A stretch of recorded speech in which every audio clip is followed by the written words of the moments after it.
about Lord Hall, or about Dartmouth. What were you going to say? First year we went up to visit Dartmouth, visit Victor, our Victor at Dartmouth, and he took up he was carrying a mattress upstairs. No, the mattress that they delivered him. Yeah. Victor had to carry it up to the fourth floor. He wouldn't let nobody take it up, but he took it up himself. A mattress. I remember that. That was when I first went in, when you and Mom took me up to school. Yeah.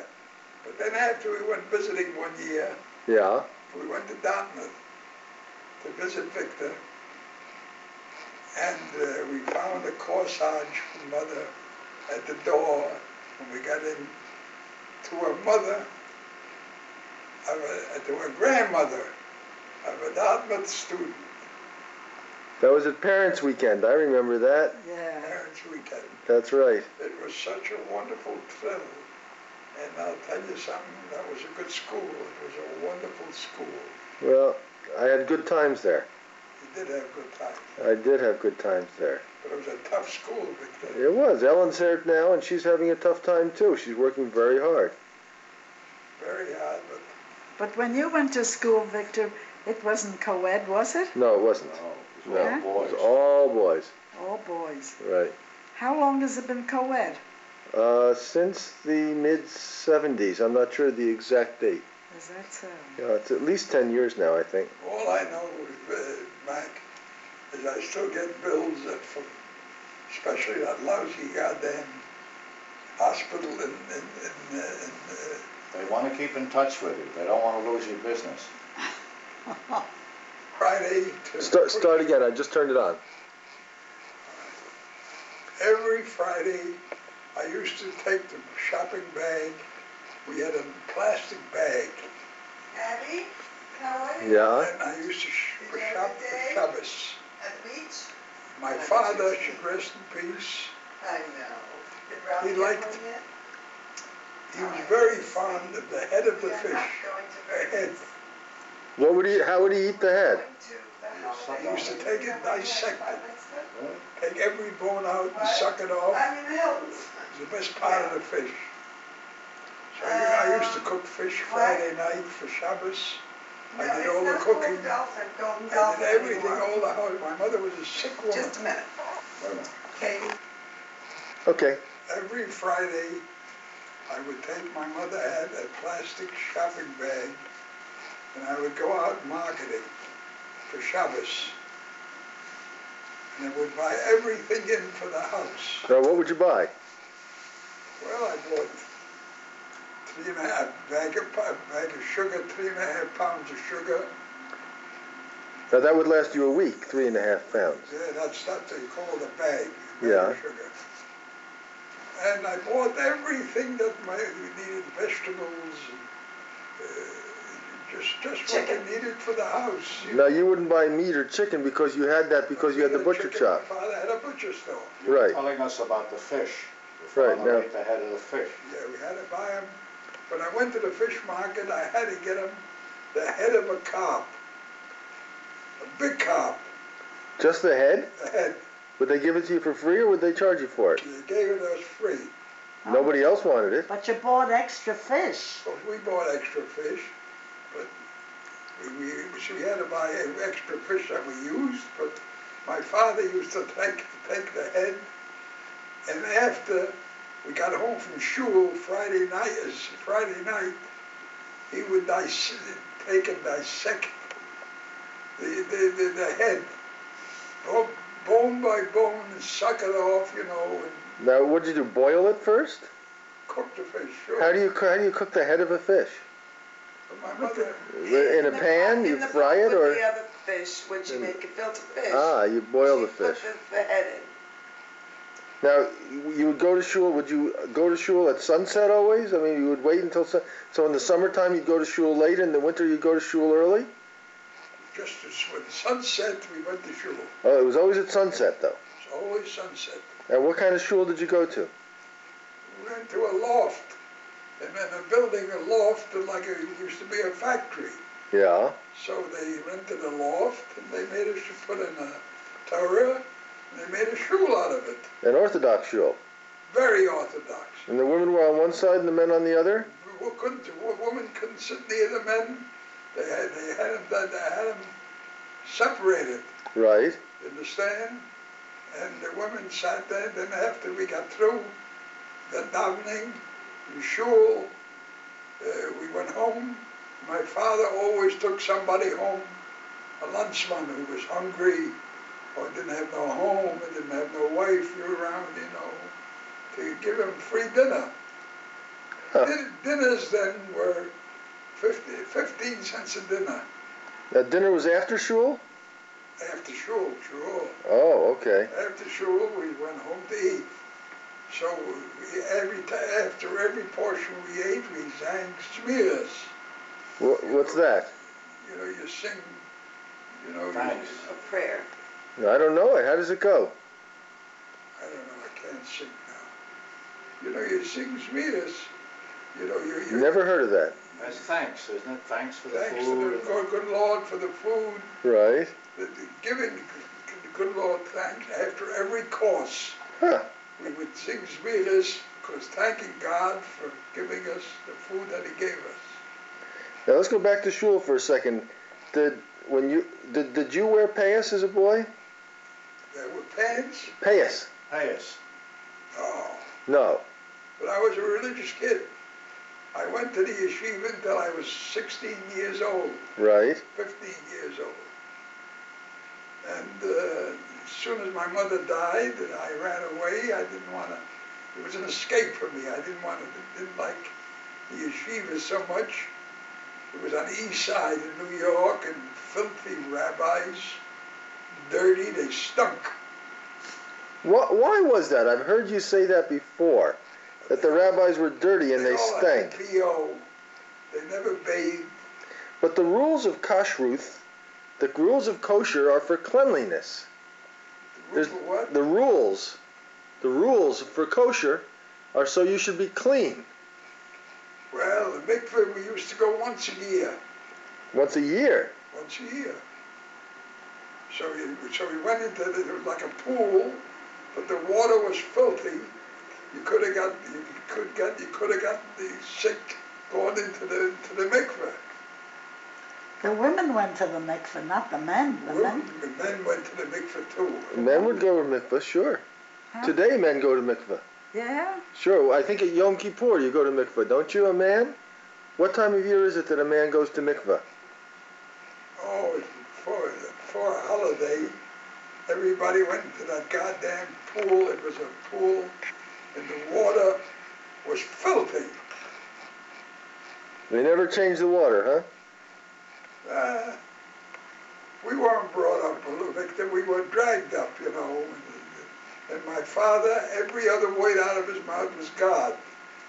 Everything was God. A very pious, very religious man. Couldn't even carry a handkerchief. Never carried a handkerchief on Saturday. I had to carry it for him. Of course, I was under 13 years old.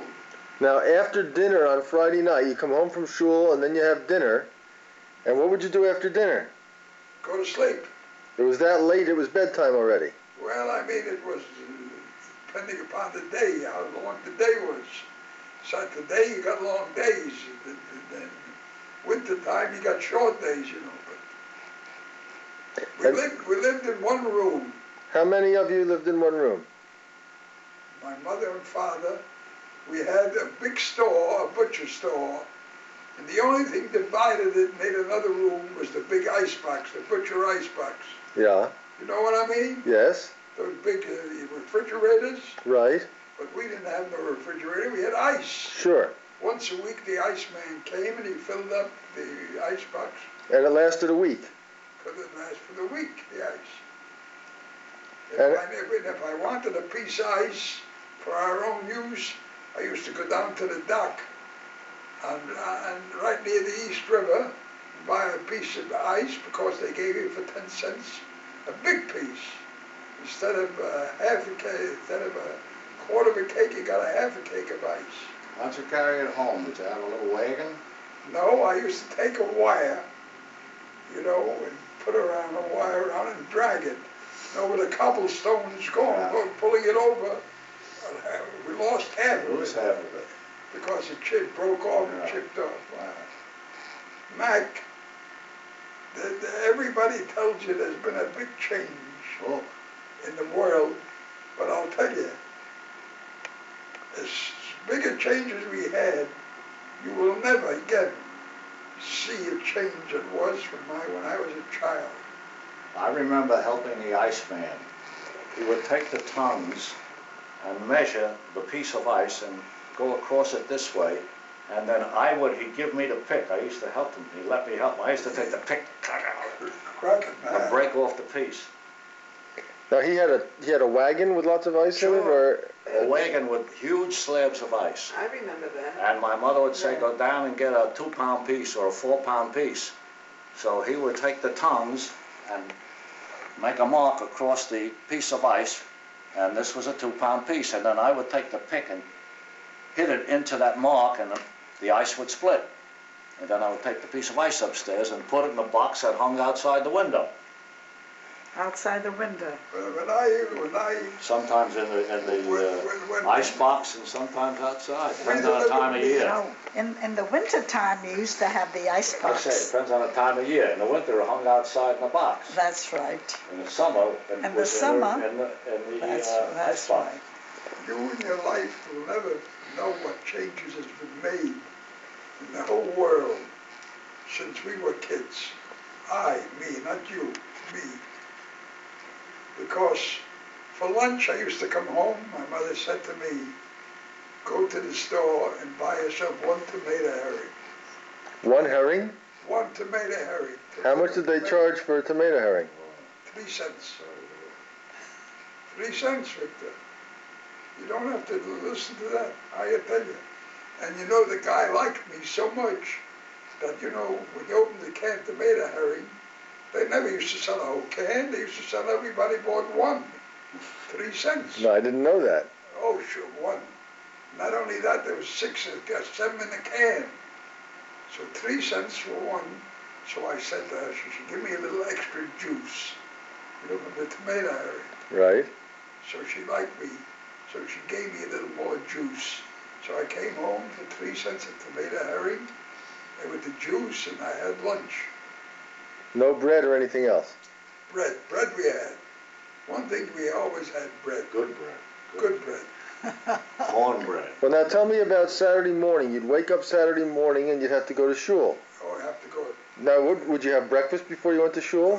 No, couldn't eat nothing. Couldn't eat? I could not, no, nothing. And my father never carried even a handkerchief. I had to carry his handkerchief for him. Because Saturday you're not allowed to. I thought you could tuck a handkerchief in your sleeve as long as a little bit of it showed. No. Never. How about a key to the house? A handkerchief is only, you got to use it when you got to blow your nose, and you can't blow your nose in it on Saturday. How about a key to the house? Could you carry a key? But Nobody locked their doors. nobody had keys. Nobody couldn't steal nothing. There was nothing to I steal. remember that. We never used Nothing keys. to steal. How about that?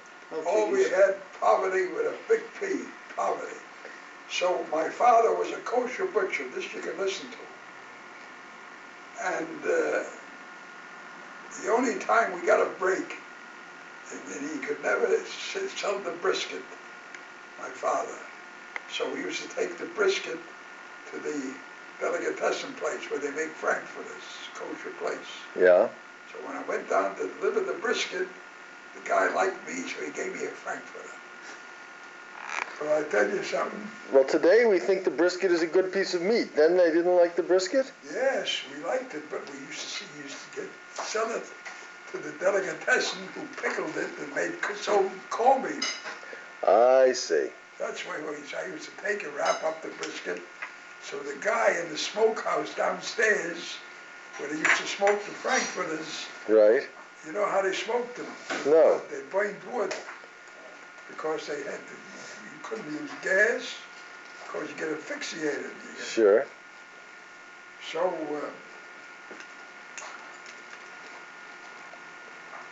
we weren't brought up, we were dragged up. absolutely dragged them. Well, tell me more about the shul. Now, you'd go on Saturday morning. How long would services last? Service till 12 o'clock. They were long. Till 12 o'clock. All in Hebrew. That was during the week, you know, during the no holidays in there. I'm talking Just regular service. regular services. And the kids would sit where? With the women? Kids would sit with the parents, with the father, With the father. The boy children would sit with the fathers, and the girls with the mothers? mother. Right, Couldn't sit together. right. But the boys who hadn't been bar mitzvahed yet could still sit with their fathers. Yeah? The boys who weren't bar mitzvah yet, they could still sit with their fathers? They sit with the father. Yeah. See? And, when you got bar mitzvah, it was a big deal. But I'll tell you, we lived in one room, in back of the store, which my mother and father occupied. Yeah. They had a brass bed there full of Bunsen. You know what Bunsen is, don't you? Vermin, isn't it? Bed bugs. Yeah. Bugs. Yeah. Once a year, we would clean the mattress in spring. How? We took it out on the sidewalk, poured kerosene over it, and stuck a match on it. And if you're lucky, you didn't get burnt. If you're not lucky, you got burnt a little These were bit. the springs. The springs, you mean, not the mattress. The spring. The spring. Right. Pardon me. So once a year. Otherwise, when I got up in the morning, I took a feather bed that she had, a couple of pillows. We had no blankets, we had a feather bed. And we used to close the folding bed up. As I got out of bed, it folded up. And then at night, we'd open it again. Who had it? What he had it on. Now, there were how many of you? There were 5 children, right? We were 5, but Right. I was the only one left home. My other 4 brothers were working already. Right. You were the baby. I was a baby. And how old were you when your father died? My father, I was 14 years old. 14. His mother died first. Oh, My I mother thought. died first. Oh, I thought that your father died first. No, my mother died first. How old were you when you lost your mother? Oh, I was bar mitzvah, just bar mitzvah, about 13. So they died very close to 6 each other. months apart. 6 months apart. He married I know why he got, first place, he used to smoke a lot of cigarettes. Yeah. You know what kind? I used to make him for him. He never bought cigarettes. I had every time, God forbid if he ran out, I'd get killed. At night I had to saw the bone, cut the bone up. You know what a bone? No. There's a bone that comes a leg from the steer. Yeah. You understand? We had to take. We had a block, and we had to take. I had a nail in the block that stopped held the bone from moving. Yeah. And you used to had to saw a bone up in slices. So a woman bought a pound of meat. She got bones with it. So to have enough bones, every night was my job. I had to make cigarettes for my father. That's once every 2-3 days. Not Right. every day. Of course, he smoked a lot of, he smoked the cigarettes I used to make.